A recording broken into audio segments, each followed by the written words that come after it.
છેલ્લા ઘણા વખતથી બાંધકામ ક્ષેત્ર જે છે છેલ્લા ઘણા વખતથી રાજકોટ ખાતે બાંધકામ ક્ષેત્ર છે એમની બહુ મોટી સમસ્યા છે. બાંધકામ ક્ષેત્ર એક એવું ક્ષેત્ર છે કે જ્યાં લાખો લોકોને રોજીરોટી મળે છે, પરંતુ છેલ્લા ઘણા સમયથી રાજકોટમાં ક્યાંક ને ક્યાંક ટીપી શાખા દ્વારા બાંધકામના પ્લાન મંજૂર કરવામાં આવતા નથી.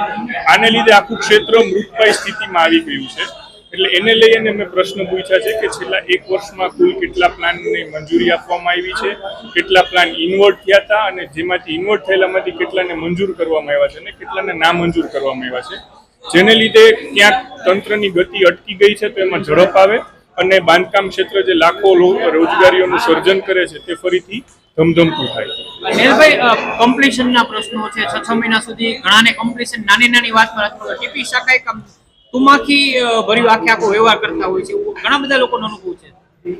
એટલે સરકારના જીડીસીઆરના અમુક નિયમો પણ બદલ્યા છે, જેને લીધે અધિકારીઓને મુશ્કેલી પડી રહી છે.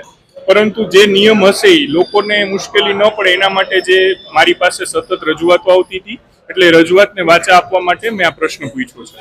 કાયમી ટીપીઓની જગ્યા ખાલી છે, ઇન્ચાર્જથી ચલાવાય છે, કારણ કે તેના કારણે પણ ઘણા બધા પ્રશ્નો વ્યવહારિક ઉકેલ આવે એ પ્રકારની વાત.